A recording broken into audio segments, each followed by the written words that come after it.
dropped their bombs on the city. All but one of the Mitchells escaped to safety in mainland China or Russia.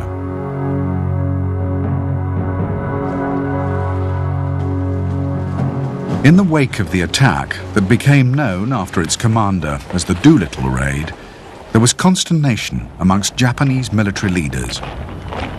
Although the raid had caused only minor material damage, it had struck an immense blow to Japan's national pride.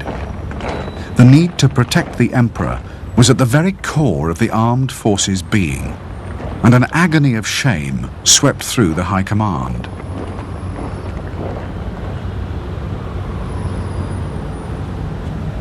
Japan's leaders quickly concluded that there was only one way in which the homeland and the emperor could be adequately protected. The frontiers of the empire must be pushed even further into the Pacific.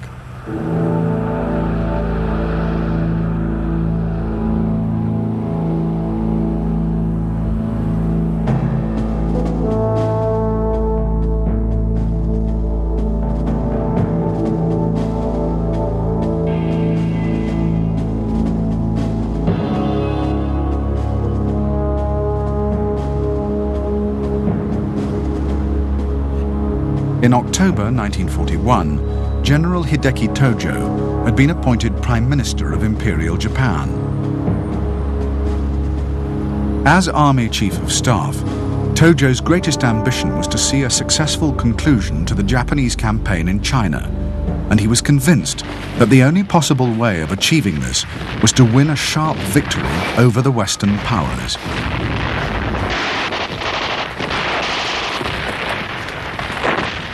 On his appointment as Prime Minister, General Tojo had kept his post as Chief of Staff and the job of War Minister. However, although an immensely powerful figure, Tojo did not have complete control of government policy. In a cabinet in which all the armed forces were represented, he could count only on the support of the army, and most decisions were ultimately a compromise between army and navy.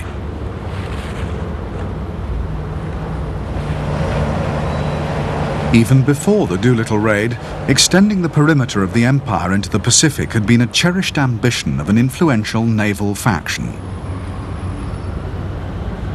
After the raid, arguments between the army and navy evaporated. Because the proposed operation would demand little army participation, Tojo finally gave his support.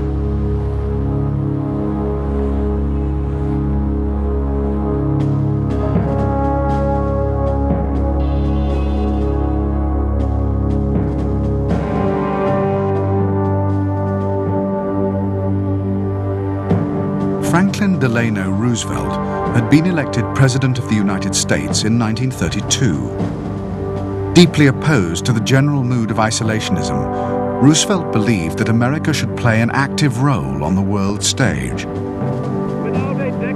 Even before the outbreak of war in Europe, Roosevelt had warned of the dangers posed by Nazi Germany's ambitions. After the German conquest of the continent in 1940, Roosevelt, in spite of domestic opposition, increasingly supported Britain in her struggle for survival. It was also Roosevelt who, in retaliation for Japanese actions against China, had imposed the oil and trade embargo on Japan.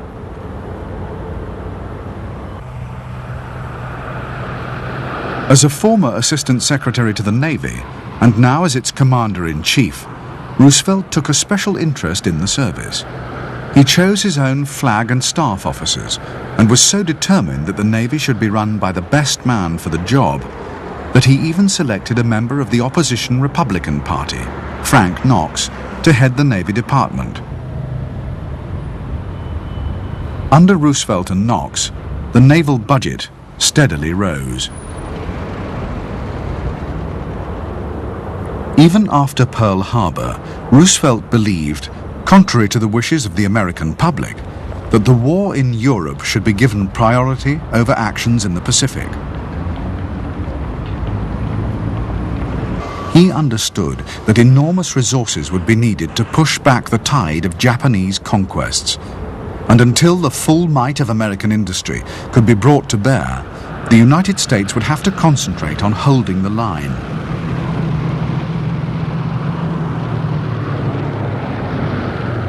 Roosevelt insisted that further Japanese expansion must be countered at all costs.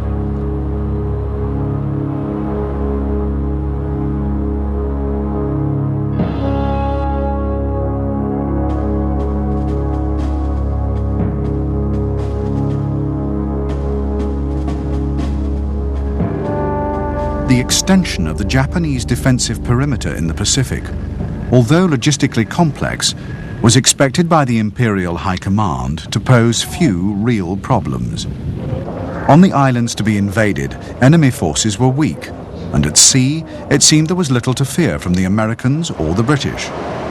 The Japanese Navy, the driving force behind the plan, was supremely confident.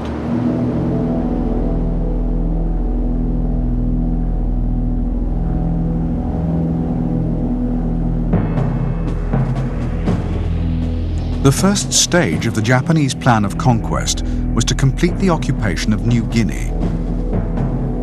By April 1942, New Guinea had already been partly conquered, and the Japanese were anxious to deny the whole island to the Allies. An advanced striking force of troop transports and heavy cruisers would be assembled in Rabaul, along with 3 aircraft carriers at Truk. The force from Rabaul would sail south, then split into 2 divisions. The first was to seize Tulagi and the Solomon Islands. The second, supported by 1 aircraft carrier from Truk, was to capture Port Moresby. The remaining 2 carriers would enter the Coral Sea and engage any enemy found there.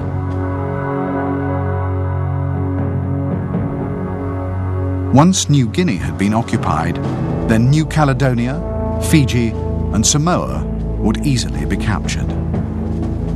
To extend the Japanese line in the north, 3 islands of the Aleutian chain, Attu, Kiska, and Adak, would be added to the list of conquests. The next stage in the Japanese advance would be the occupation of the American-held island of Midway, 1,136 miles west of Hawaii. The capture of Midway would win for the Empire an airstrip within striking distance of the American naval base at Pearl Harbor.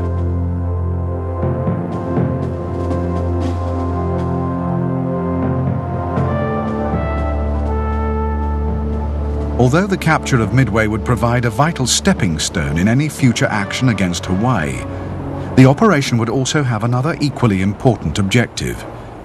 It would be used to lure American aircraft carriers out of Pearl Harbor and force them to fight a battle that would end in their destruction.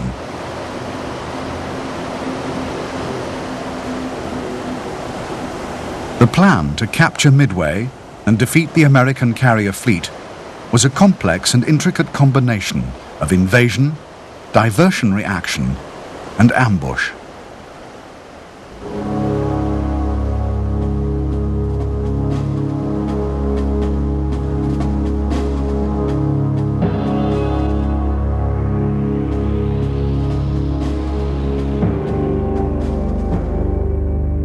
The first step in the Midway offensive would be the dispatch of a Japanese submarine fleet to set up 2 reconnaissance cordons, one 500 miles west of Pearl Harbor and the other between Hawaii and Midway.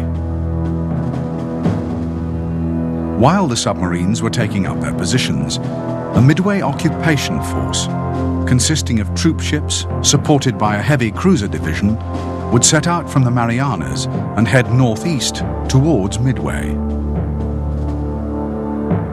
To destroy Midway's defenses and ambush the American carrier fleet, a carrier strike force was assembled, made up of 4 aircraft carriers, supported by battleships, heavy cruisers, and a powerful destroyer screen. The carriers and their support would sortie east through the Bungo Channel, they would be followed by a main force of 6 battleships.